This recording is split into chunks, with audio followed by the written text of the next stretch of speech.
A lot of us want Brian Flores back in Minnesota in 2026, and the likelihood of that happening just increased with the news that just came down a few moments ago. Reported by both the national media and the local media, the Minnesota Vikings have reached an agreement with Brian Flores to return as the team's defensive coordinator. The catch?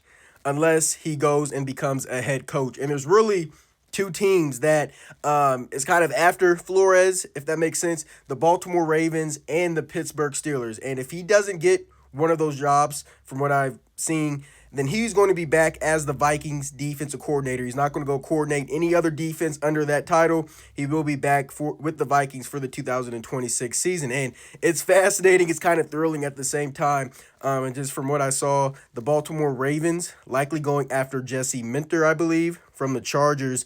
But as for the Steelers, I don't really know. So it's kind of just the wait and see game, hoping that, I want Brian Flores to be a coach again one day, but just hoping that the Steelers and Ravens go somewhere else so that Flores returns to Minnesota. And when I first saw that the Ravens were going to interview Flores, I was like, all these head coaching openings are going to happen, that he's not coming back. Some team is going to hire him as his head coach, but we really only have to watch two teams now, and that's both of those teams are in the AFC North. So some exciting news.